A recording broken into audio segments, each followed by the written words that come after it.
Hello my dear students, welcome to my channel Dikshit sir. I am Suraj Dikshit and we are going to read about force. My dear students, आज हम पढ़ने वाले हैं force के बारे में, जो कि आप जानते होंगे कि फोर्स क्या होता है माय डियर स्टूडेंट्स। फिर भी हम आज शुरू करते हैं, तो सबसे पहले बताते हैं definition of force my dear students. My dear students, इस लेक्चर को ध्यान से देखिएगा क्योंकि ये बहुत ही महत्वपूर्ण रोल करेगा आपके पूरे my dear students class 11th के एग्ज़ाम में। माय डियर स्टूडेंट्स, तो समझिएगा क्या होता है force. My dear students, it is a push और पुल। क्या my dear students? It is a push और पुल। पुश और पुल मतलब समझते हैं ना, ढकेलना और खींचना। ठीक है my dear students, which either changes और tends to change the state of rest. किसके लिए my dear students? Change the state of rest, या फिर एक और कंडीशन हो सकता है मेरा डिस्टेंस, और एक और कंडीशन क्या हो सकता है? और uniform motion.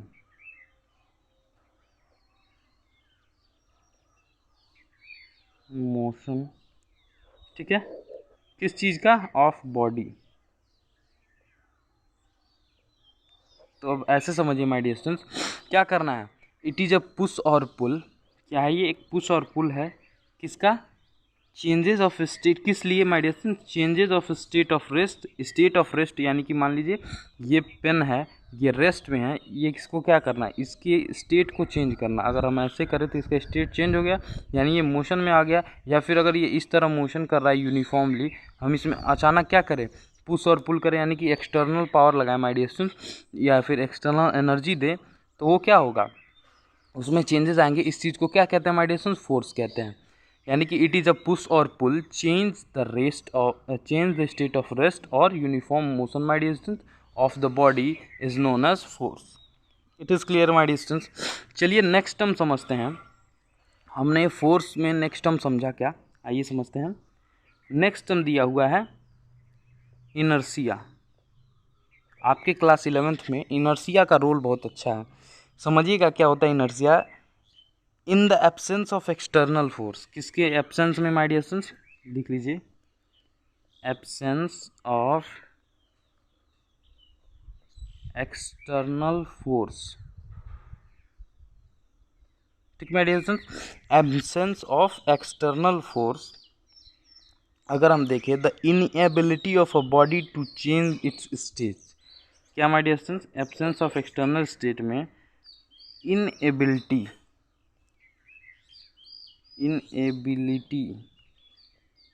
Of body to क्या? Change its state. Change its state. ठीक है my dear students, change its state by itself.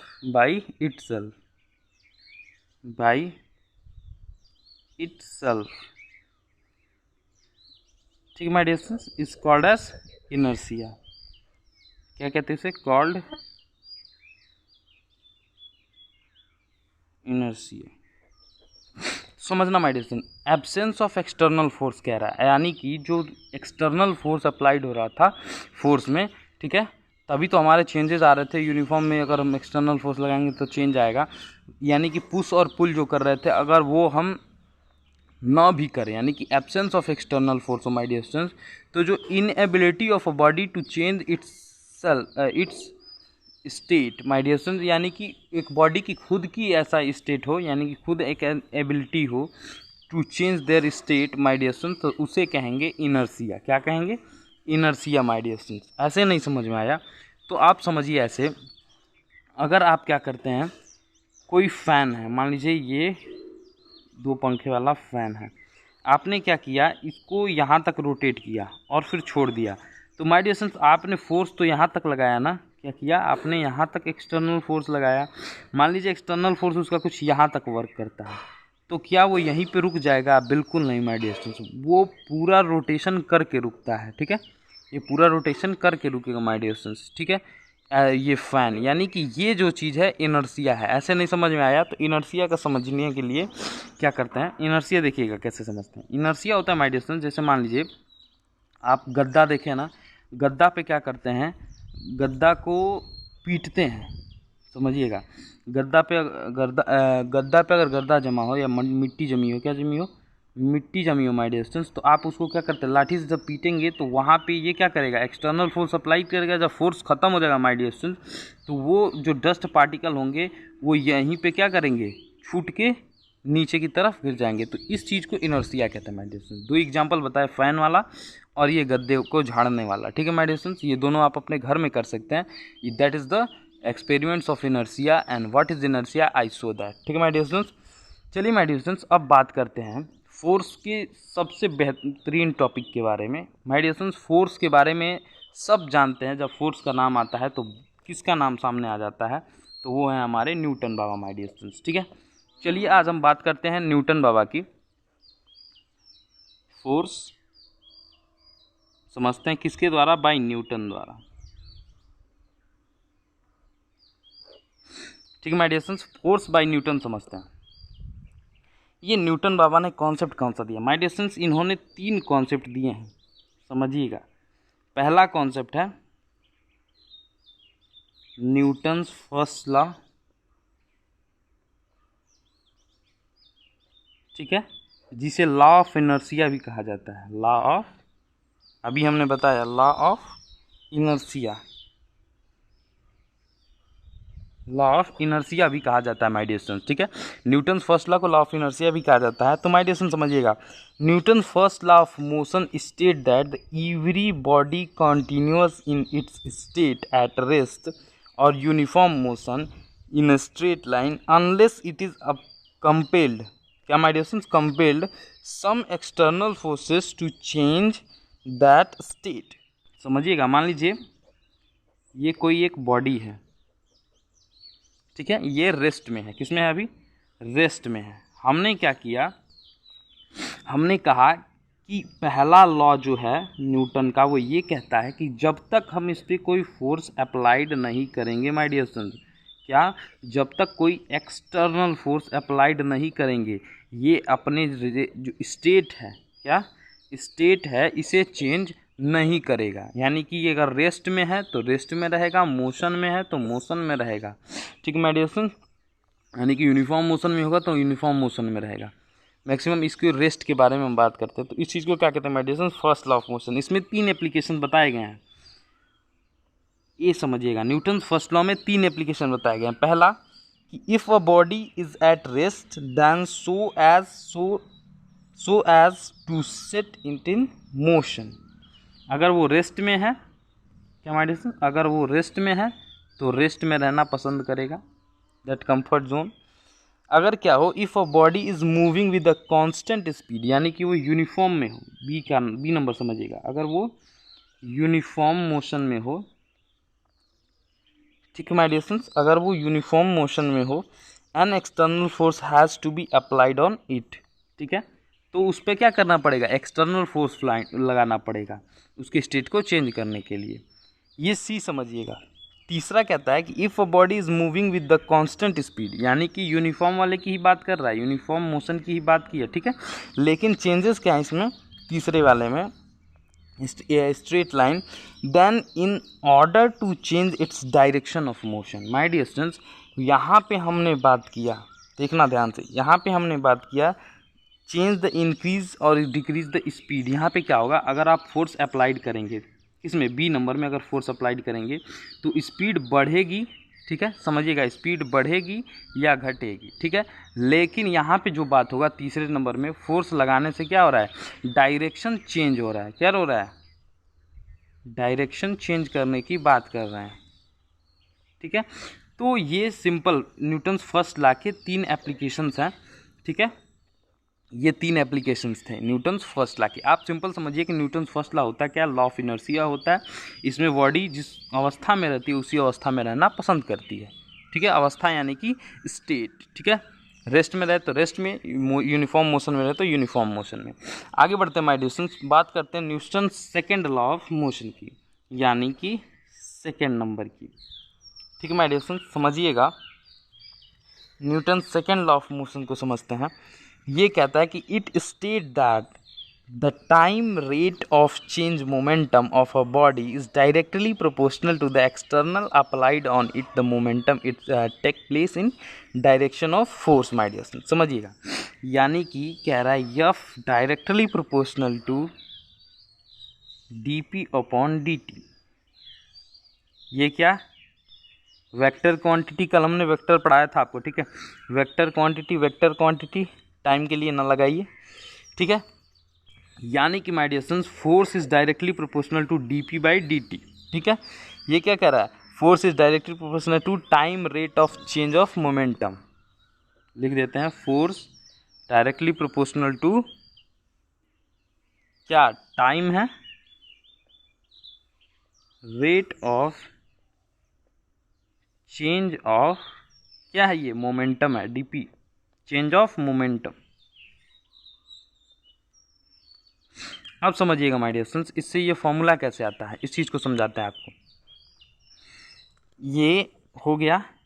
अब F is equal to, proportionality हटाएंगे तो कांस्टेंट लगता है माय डियर स्टूडेंट्स। जब ये प्रोपोर्शनलिटी हटेगा तो यहाँ पे कांस्टेंट लगा दिया K, ठीक है, D P vector upon d t, ठीक है। Force is also vector. अब क्या करते हैं माय डियर स्टूडेंट्स, आपने एक फॉर्मूला पढ़ा होगा, चूंकि क्या my dear students, momentum is equal to M V. V क्या है, वेक्टर वेलोसिटी, ठीक है, एम वी पढ़ा होगा, ठीक है। इसको क्या करते हैं हम, पुट करते हैं my dear students, F is equal to K, ये क्या डी पी की जगह पर डी को डी रहने दीजिए, डी टी रहने दीजिए, ठीक है। यहाँ पे क्या एम वी वैक्टर, ठीक है, क्या हो गया एम वी वेक्टर। तो इसको क्या लिख सकते हैं, F vector is equal to, इसमें से क्या हो जाएगा आपका, के इज इक्वल टू 1 मान लीजिए, क्या मान लीजिए, के इज इक्वल टू 1, क्योंकि कांस्टेंट की वैल्यू यहाँ पे 1 होती है। तो 1 खत्म हो जाए, यहाँ पे m जो है बाहर आ जाएगा, बचेगा क्या, D we by D T. अब बताइए माय डियर स्टूडेंट्स, वेलोसिटी का डिफरेंशिएशन क्या होता है, वेलोसिटी का डिफरेंशिएशन क्या होता है, बच्चा जानता है my dear student, acceleration. D we by D t is equal to a, यानी कि एक्सीलरेशन। वेलोसिटी का d we by D t क्या होता है, एक्सीलरेशन, ठीक है माय डियर स्टूडेंट। यानी एफ इज इक्वल टू, ये सिंपल आपने ऐसे पढ़ा होगा, f is equal to m में, ऐसे पढ़ा है ना, f is equal to m में, मास इंटू एक्सीलरेशन। क्या होता है my dear student, force is equal to mass into acceleration. ये पढ़ा है ना, force is equal to mass into acceleration. That is my dear student Newton second law. Newton second law समझ में आया, पूरी की पूरी प्रूविंग देख लीजिए, ये स्क्रीनशॉट ले लीजिए इसका, ठीक है। ये पूरी की पूरी प्रूविंग है, ठीक है माय डियर स्टूडेंट। चलिए अब बात करते हैं न्यूटन्स थर्ड लॉ की, ठीक है माय डियर स्टूडेंट। अब बात करते हैं न्यूटन्स थर्ड लॉ की। न्यूटन्स थर्ड लॉ के पहले कुछ यूनिट भी बता देते हैं my dear students. My dear students, 1 Newton is equal to होता है 1 kg metre per second square, ठीक है। या फिर इसे ऐसे लिख सकते हो, 1 Newton is equal to 1 kg metre second के पावर -2, ऐसे लिख सकते हो। ये 1 न्यूटन इज इक्वल टू होता है। ये कौन सा यूनिट हो गया माय डियर स्टूडेंट्स, ये एसआई यूनिट हो गया। कौन सा यूनिट हो गया, एसआई यूनिट हो गया। अगर हम सीजीएस यूनिट की बात करें, सीजीएस यूनिट की बात करें माय डियर स्टूडेंट्स, तो सीजीएस यूनिट के लिए आप क्या लिखेंगे कि 1 डाइन, न्यूटन का सीजीएस यूनिट होता है dyne, 1 dyne is equal to, अब यहाँ पे देखिए 1 kg का ग्राम, मीटर का सेंटीमीटर, और इसका सेकंड का सेकंड ही रहेगा, -2। तो 1 dyne is equal to 1 gram centimetre per second square, ठीक है my dear students.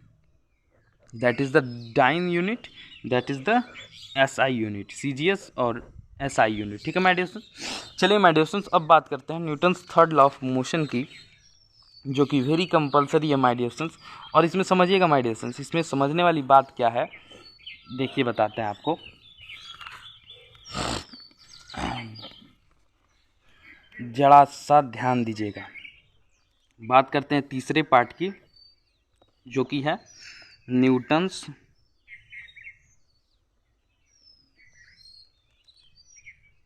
Third law of motion. एकदम आराम से माय डियर सन, बिल्कुल घबराना नहीं है। और जो जानता होगा कि ये क्या होता है वो थोड़ा स्टेट में रहे। देखिए आप अभी समझ जाएंगे क्या।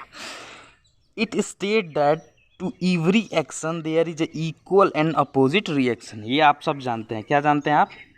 इट स्टेट दैट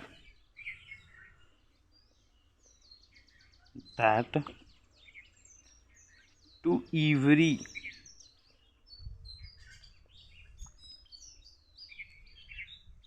एक्शन क्या there is an equal and opposite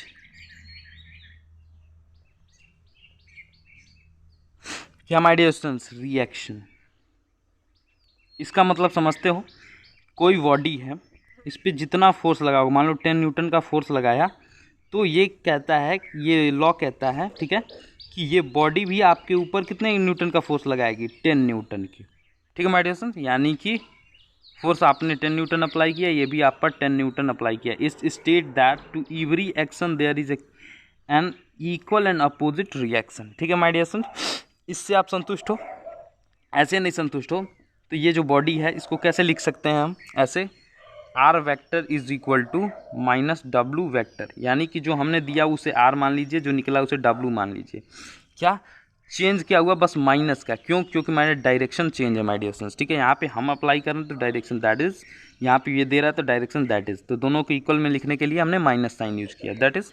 ठीक है माय डियर स्टूडेंट्स, इसे लिख क्या सकते हैं? मान लीजिए क्या, इसे ए मान लीजिए। ठीक है, ऐसे रुकिए, देखिए इसे लिख सकते हैं ऐसे, F of A B is equal to minus, देखो इसे ए मान लो, इसे बी मान लो, इसे भी ए मान लो। ठीक है, तो ये क्या हो जाएगा? F of B, F A B is equal to minus F B A B A, minus minus, और ये डायरेक्शन ऑफ फोर्स, क्योंकि वेक्टर क्वांटिटी होता है क्या? फोर्स। फोर्स क्या होता है? Vector quantity. इस चीज़ को मत भूलिएगा, फोर्स क्या है? वेक्टर क्वांटिटी है। डायमेंशन क्या होता है?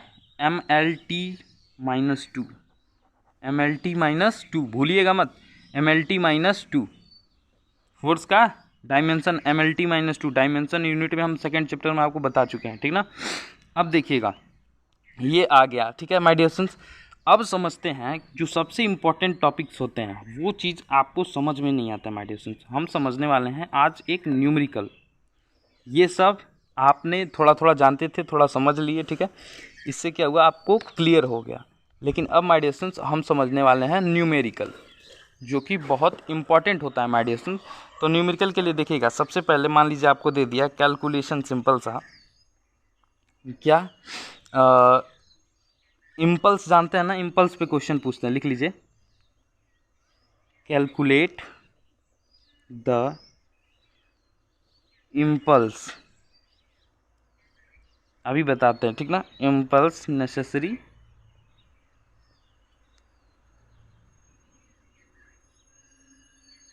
टू स्टॉप, क्या my dear students? A 1500 kg, क्या 1500 किलो का कार ट्रेवलिंग, समझ लीजिएगा ट्रेवलिंग है, ठीक है, travelling at 90 kilometre per hour. ठीक है, मान लीजिए ये दिया हुआ है। अब समझिएगा माय डियर स्टूडेंट्स, जो इम्पल्स होता है, क्या होता है? जो इम्पल्स होता है, इम्पल्स क्या होता है? Impulse receive during an impact of defined the product of average force. Average force में जो इम्पैक्ट होता है माय डियर स्टूडेंट्स, उसे कहते हैं इम्पल्स। ठीक है, इस चीज़ को समझ गया। तो यहाँ पे देखना, यहाँ पे यम इज इक्वल टू दिया हुआ है क्या? 1500 किलो। देखो ये दिया हुआ है ना 1500 किलो। सिंपल सा हमें, देखिए कोई भी क्वेश्चन फाइंड करने के पहले, उसका आंसर फाइंड करने के पहले हमें सिंपल वैल्यूज़ लिखनी होती हैं। एम लिख लिया। अब क्या दिया हुआ है माय डियर स्टूडेंट्स? कुछ दिख रहा है? u यानी कि इनिशियल दिया हुआ है 90 किलोमीटर पर आवर दिया हुआ है, इसको क्या लिख सकते, और v क्या दिया हुआ है, 0 दिया हुआ है, ठीक है ना। अब समझना my dear students, impulse i is equal to होता है mv माइनस mu, ठीक है। यानी कि क्या हो गया माय डियर स्टूडेंट्स, इसे लिख सकते हैं mv माइनस u। अब समझना जरा, m कितना है 1500 किलो, ये 0 है, और ये जो u है वो है कितना, u जो है कितना है माय डियर स्टूडेंट्स, u हो जाएगा क्या 25 मीटर पर सेकंड स्क्वायर। देखना यहाँ पे 90 किलोमीटर पर है, ठीक है। इसे जब चेंज करेंगे मीटर पर सेकंड में तो ये हो जाएगा 25 मीटर पर सेकंड। 5/18 वाला फॉर्मूला लगा के देख लो, ठीक है। अब यहाँ पे देखना, ये हो गया क्या 25, ठीक माय डियर स्टूडेंट्स, समझिएगा। ये माइनस करने पर क्या आएगा, क्या आएगा, अरे -25 रहेगा। उसके बाद इसमें मल्टीप्लाई कर दीजिए माय डियर स्टूडेंट्स, तो बस साइन माइनस का लगा दीजिए क्योंकि माइनस था अंदर। उसके बाद आएगा 37500, क्या न्यूटन सेकेंड। ये आपका i इज इक्वल टू आ गया माय डियर स्टूडेंट्स, ये i इज इक्वल टू आ गया, यानी कि इम्पल्स आ गया। तो माय डियर स्टूडेंट्स अब इम्पल्स देगा तो फाइंड कर लोगे कैसे, ये सिंपल सा फॉर्मूला है हमारा, कैसे पुट करना है आप देख चुके हो, ठीक है। अब हम क्या करते हैं, सिंपल सा एक फोर्स का क्वेश्चन फाइंड करते हैं माय डियर स्टूडेंट्स, ठीक है। एक फोर्स का क्वेश्चन सॉल्व करते हैं। मान लीजिए कह रहा है कि मास ऑफ अ बॉडी दिया हुआ है, मान लीजिए question mass of body m is equal to दिया हुआ है 40 kg, ठीक है। एक्सीलरेशन दिया हुआ है, एक्सीलरेशन दिया हुआ है माय डियर स्टूडेंट्स, क्या मान लीजिए अगर घुमाना हो तो dv/dt करके पूछ देगा, या फिर एक्सीलरेशन आपको दिया है 2 मीटर पर सेकेंड स्क्वायर, ठीक ना, ऐसे करके दिया हो। फिर पूछ रहा हो फोर्स बताइए। यहाँ पे देखना, ये सबसे सिंपल क्वेश्चन हो सकता है। F इज इक्वल टू क्या होता है ma, आप जानते हो 40 मास है, ठीक है, 40 क्या है मास है। अगर ये किस में है मीटर में है, वो किस में है किलोग्राम में है, ठीक है। तो इसको क्या करना पड़ेगा, चेंज करना पड़ेगा कि नहीं करना पड़ेगा, ये बताइए। किस में है किलोग्राम में और मीटर में, करना पड़ेगा, बोलिए माय डियर स्टूडेंट्स क्या करना पड़ेगा, बताइए ज़रा क्या करना पड़ेगा।